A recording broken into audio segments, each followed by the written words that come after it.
Catus Maximus here.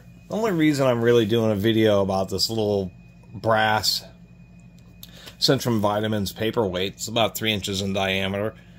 I do not know how to pronounce the Ledre,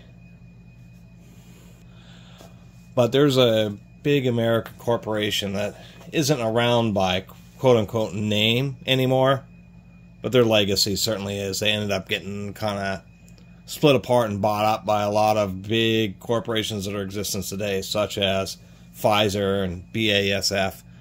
But they are a big-time like chemical and pharmaceutical conglomerate that just produce tons of stuff, and they are known for many Superfund heavy-duty polluted sites. The American Cyanamid Corporation. So one of their vitamin products was Centrium, and even believed that maybe manufacturing of this was part of the pollution, a lot of pollution in New Jersey. There's a huge amount of history involved with this company. Heck, even in Jurassic Park, where they go back to the laboratory, that is the Lederle Labs, which was the pharmaceutical division of American Cyanamid. They made fertilizers. They even made something known as Zyklon B, which was used as a pesticide, a really dangerous, heavy-duty pesticide. So there's just a ton of history about it. I didn't really know that quite how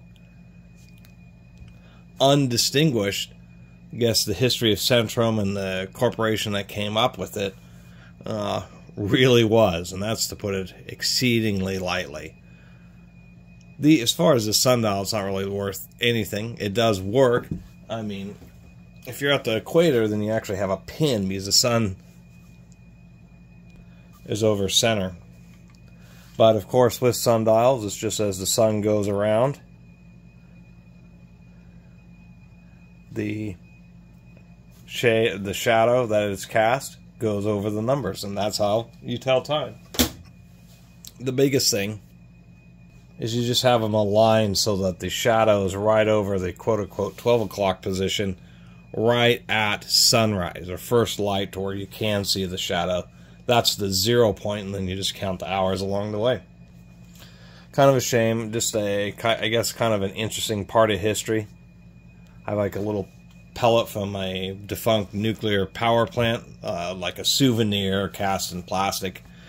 And this is another one of those items where you really don't think much of it. Oh, Centrium multivitamins, that's kind of like a neat salesman piece.